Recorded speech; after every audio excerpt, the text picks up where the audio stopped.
صبح سے لے کر مغرب تک کھانے پینے سے، عمل زوجیت سے رک جانے کا نام روزہ ہے۔ کھانا پینا ویسے بھی اللہ کے حکم سے ہی چاہیے۔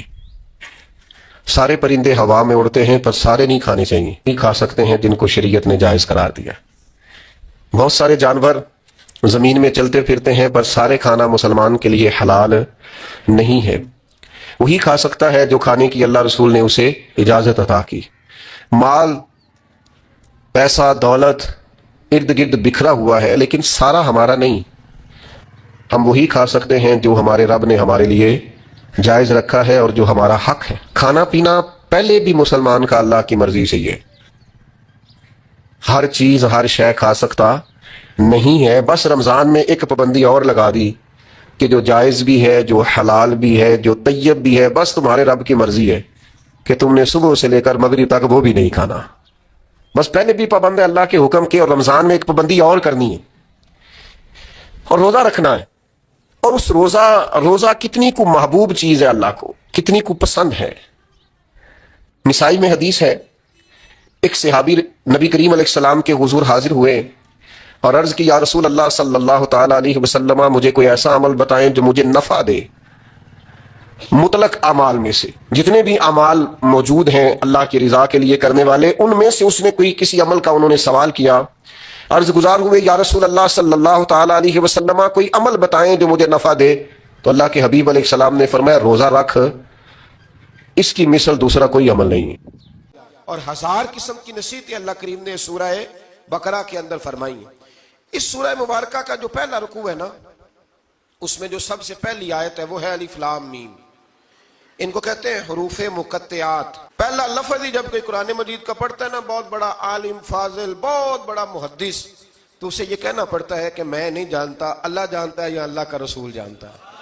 الف لام میم کا معنی ہم نہیں جانتے، اللہ جانے یا اللہ کا رسول جانے، یا جس کو وہ دونوں بتا دیں وہ جانتا ہے، ورنہ یہ اللہ اور اس کے رسول کا راز ہے۔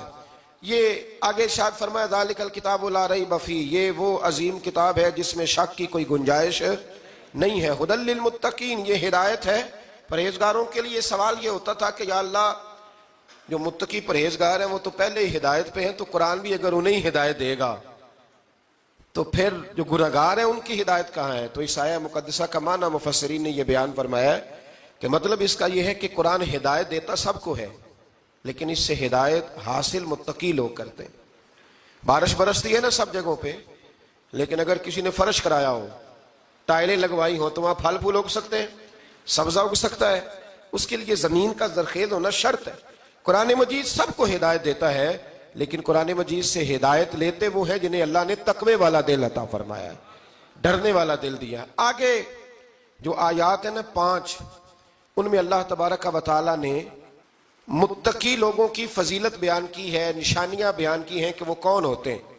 ان میں پہلا ارشاد فرمایا کہ متقی وہ ہوتا ہے جو غیب پہ ایمان لے آتا ہے، اس چکر میں نہیں پڑتا کہ آنکھوں سے دیکھوں گا تو مانوں گا۔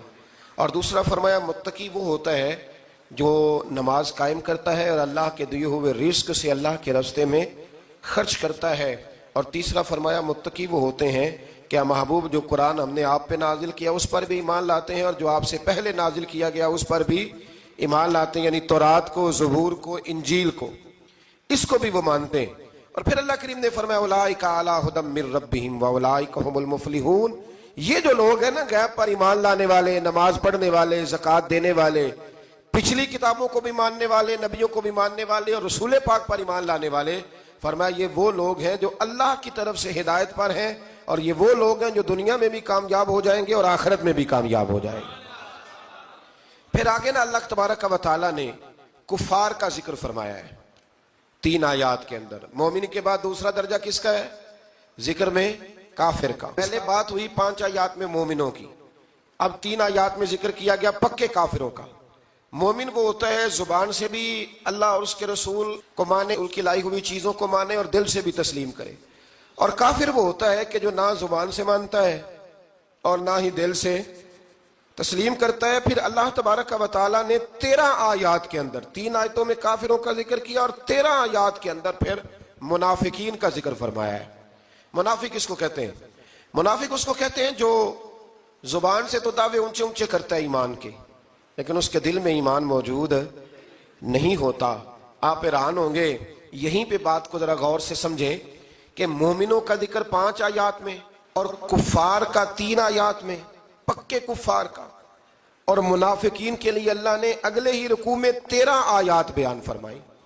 13. یہ خطرناک گروہ ہے منافقین کا, یہ خوفناک لوگ ہیں. یہ وہ چھپی ہوئی بیماری ہے کہ جس کو پکڑنا تھوڑا مشکل ہے. کچھ بیماریوں کو ڈاکٹر کہتے ہیں نا یہ خاموش قاتل ہے, قتل کر دیتی ہے پر پتہ نہیں لگنے دیتی. اسی طرح منافقین کا ٹولہ ہے. قرآن مجید کہتا ہے ان منافقین کے بارے میں وَمِنَ النَّاسِ مَن يَقُولُ آمَنَّا بِاللَّهِ وَبِالْيَوْمِ الْآخِرِ وَمَا هُمْ بِمُؤْمِنِينَ. اے محبوب کچھ لوگ کہتے ہیں ہم اللہ اور آخرت پر ایمان لائے, لیکن وہ ایمان لانے والے نہیں ہیں. تو جب رب کہتا ہے نہیں ہے, آج کسی کو کہہ دیا جائے نا کہ وہ بندہ جھوٹا کلمہ پڑھتا ہے, اس کی باتیں نہیں بتاتی, تو کہتے ہو آپ ایک کلمہ گو کو برا کہہ رہے ہیں. تو یہاں تو اللہ ان کے کلمے کا بھی اعلان فرما رہا ہے اور ان کے نفاق کا بھی اعلان 13 آیات میں. اور رب فرماتا ہے یخادعون اللہ والذین آمنوا وما یخدعون الا انفسهم وما یشعرون. فرمایا وہ اللہ کو دھوکہ دینا چاہتے ہیں مومنوں کو, حالانکہ نہیں دھوکہ دیتے مگر اپنی ہی جانوں کو, انہیں شعور ہی نہیں. اللہ تبارک و تعالیٰ نے 13 آیات کے اندر مکہ مکرمہ میں منافق کوئی نہیں تھا جب تک حضور نے ہجرت نہیں کی تھی. کیوں؟ اس لیے کہ وہاں جو کلمہ پڑھتا تھا اسے مار کھانی پڑتی تھی. تو کسی کو کیا مصیبت پڑی تھی جھوٹا کلمہ پڑھ کے مار کھائے.